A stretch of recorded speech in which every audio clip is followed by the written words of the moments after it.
Teachers Party List. Good afternoon, sir. Live kayo sa RMNDZ XL Manila. Si Radyo Man Lourdes. Hello. Happy New Year, sir.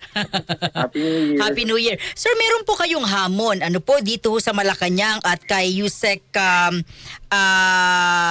Adrian, ano bang pangalan nito? Nakalimutan ko na. Bersamin. Oo, yun. Sir, sandali kayo lang. May mga tanong ho kasi. At least dyan po kayo. Paano rin po masisiguro na yung kanilang palitan ng text ni Bersamin at ni Marcos ay legitimate? Well, may mga nakita kami no na palitan ng komunikasyon. So supposedly recording ito mula sa phone mismo ni Bersamin. Tapos kahit kung babasahin natin yung context, hindi lang po ilan to, kundi from December 2024 to July 2025, marami po yan. Maraming mga detalye doon, no? Hindi lang yung tungkol sa binabanggit natin na may kinalaman sa flood Sa kickback. control. Oo. So kaya overall, batay sa mga nakakita, kasama ko si Congressman Ipise, si Congresswoman Reneco at iba pa, tingin namin authentic, no? Pero of course, ang makapag-authenticate talaga niyan ay si Adrian Bersamin po, former USEC, di ba? Tinanggal siya. Kaya nga naghamon tayo na siya nang magsalita, no? So i-confirm niya or i-deny niya, basta magsalita siya. Ngayon po, talagang mula nung sibakin siya, kasama ni Executive Secretary Bersamin, ni Secretary Pangandaman, at iba pa, sinibak silang lahat ng walang anumang paliwanag ang Malacanang. Di ba? Tapos, mula noon hanggang ngayon ay tahimik sila. No, hindi nagsasalita. Lalo na itong si Yusek Adrian Bersamin. Talagang tagong-tago, whether sa ICI, Ombudsman, Blue Ribbon Committee, pinagpapakita yan. No, so, kaya nga may hamon tayo. Magsalita ka dahil mukhang may ebidensya na malalim ang pagkakasangkot niya at diretso pa sa Pangulo. Ano po ang inyong hinala sa hindi po, sabi niyo ho, kay si Pangulong Marcos, di naman siya nagsasalita. Itong si Bersamin, ayaw di magpaliwanag o magsalita. Ano pong hinala niyo dito sa dalawang ito, sir? Well, batay sa ebidensya talaga, malinaw na si Pangulo, of course, siyang nag-uutos. At yung mga utos niya may kinalaman sa pagtanggap ng kickback, tsaka kung paano gagamitin yung pondo. No? So katulad ng sinabi natin, may bahagi ginamit sa eleksyon noong 2025. Tapos mayroong bahagi na mukhang personal, gano'n. Tapos si Adrian Bersamin, siya yung diretsang tumatanggap ng utos. So kaya ang description ko sa kanya, batay sa mga communications, mukhang siya yung personal na bagman o tagatanggap ng kickback, tapos runner, utusan, no?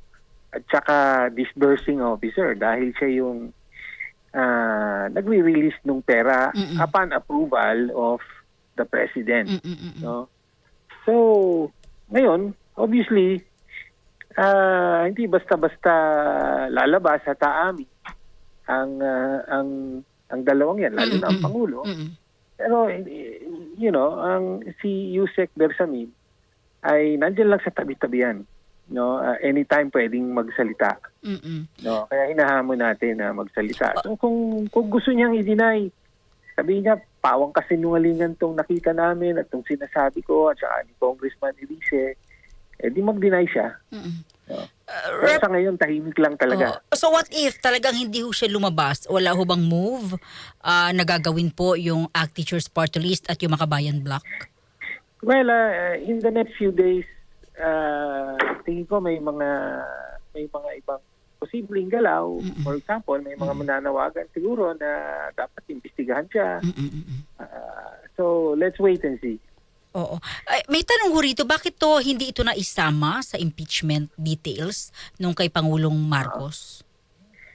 Sinama yung kasama sa allegation, yung in fact, yun yung pangatlong charge, no? Na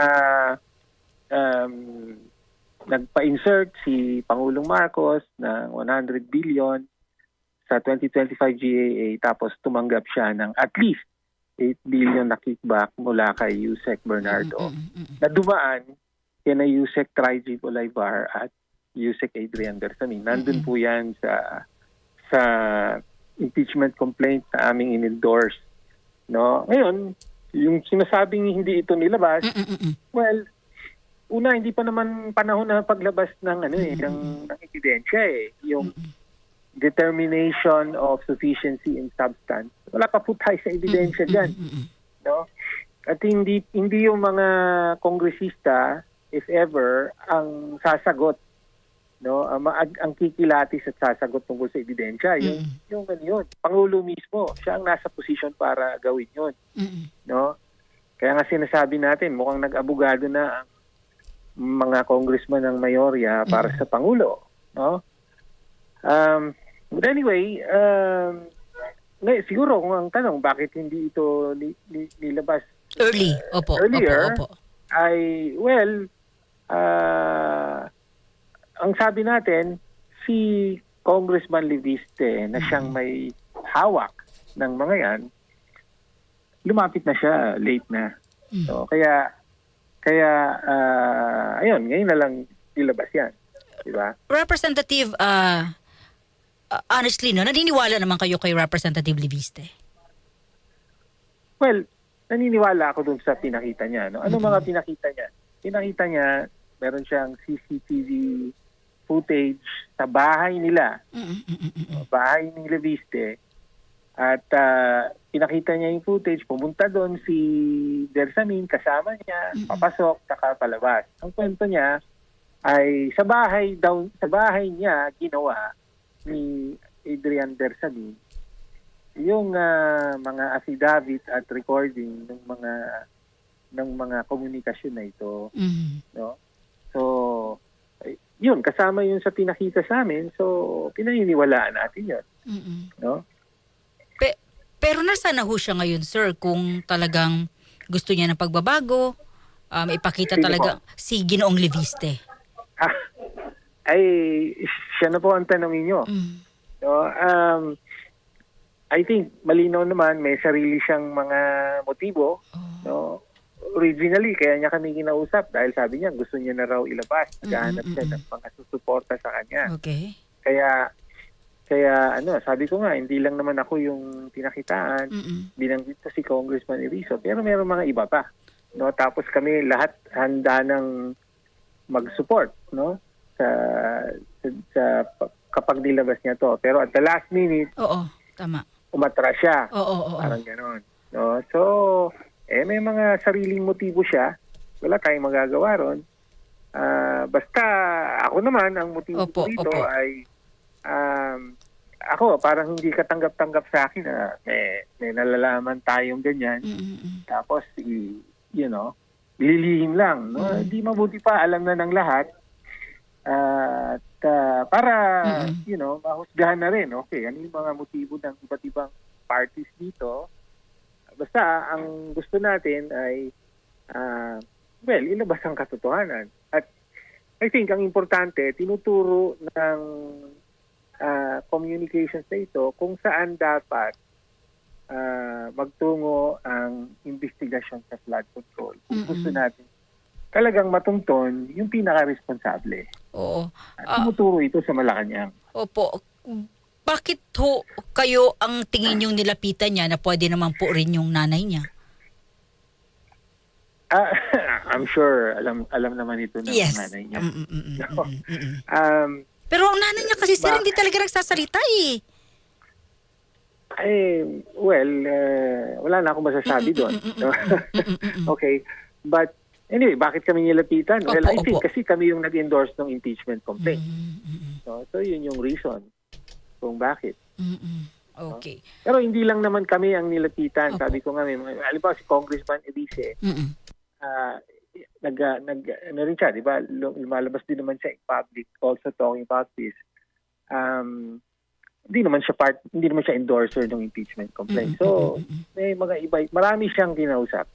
So, So parang nawawala na rin siya ng pag-asa kasi nga siguro may mga iba siyang kinausap, tinalikuran siya, pero kayo tinanggap niyo kung anong meron siya. Posibleng ganun.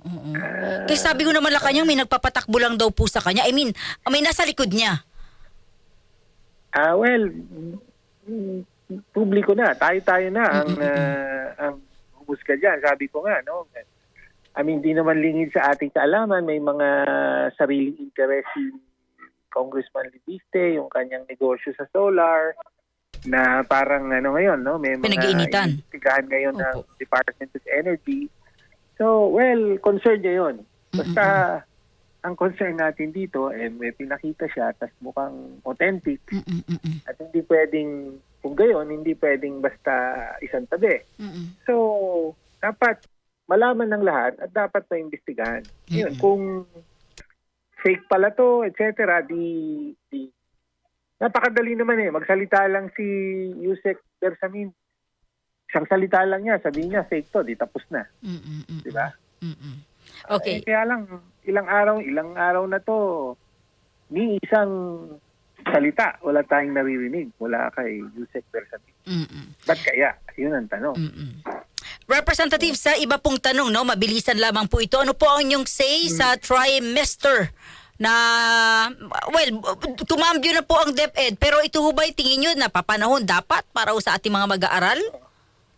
Well, honestly, At hindi guro? pa malinaw, hindi malinaw pa batay sa mga statements ng Department of Education kung sabi kasi makakatulong daw ito para makafocus lalo sa mga lesson Oo.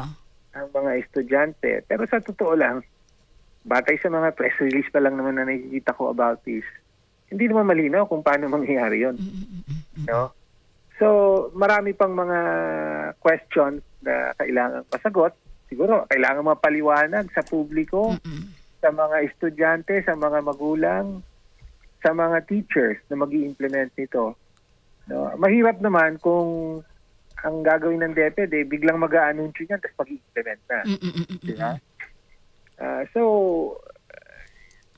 Parang ganyan ang pattern sa ating educational system ngayon. Mayat maya. O, bago na naman ang curriculum natin. Ganun ang nangyari. Diba? Dito sa pag-upo ng bagong administrasyon, merong matatag curriculum.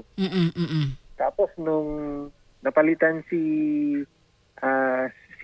Vice President Sara Duterte, yung unang Secretary ng Department of Education, nung nawala siya, wala na yung matatag. Iba na ang tawag. No? So, hindi naman pwedeng padalos-dalos ang mga major na pagbabago sa ating educational system, sa curriculum, sa school calendar, at iba pa. So, kung meron mang proposal ang DepEd na ganyan, ay siguro yun nga ay magpaliwanag at mag-justify muna sa lahat ng stakeholders. Pero sa inyo po as a teacher, no?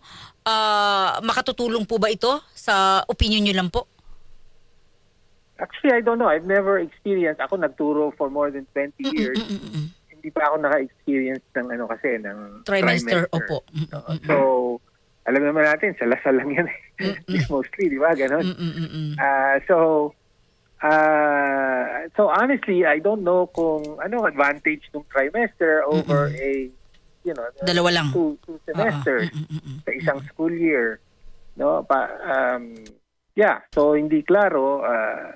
Parang naisip ko nga, hindi ba mas dadami pa yung administrative work dyan ng halimbawa ng mga teacher dahil 3 beses silang gagawa ng whatever, kung ano mang semester, mga reporting na ginagawa at the end of a semester rather than, I don't know. Hindi klaro, opo. Hindi klaro. Oo Hindi nga. ko alam kung sa inyo klaro na. Sa akin, hindi. Nabutan ko lang kung tumanda ako, talagang 2 lang.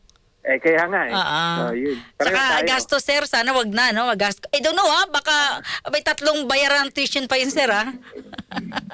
Well, public ito, no? Mainly, I don't know kung apektado rin. Yun nga, apektado ba ang lahat ng mga private school hindi DepEd public schools lang ito.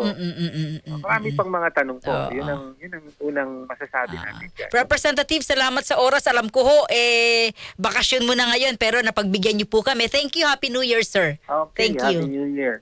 Thank you. Bye. DZXL Exclusive. Si Representative Antonio Tinio, ACT Teachers Party List. Sabi ko kay Representative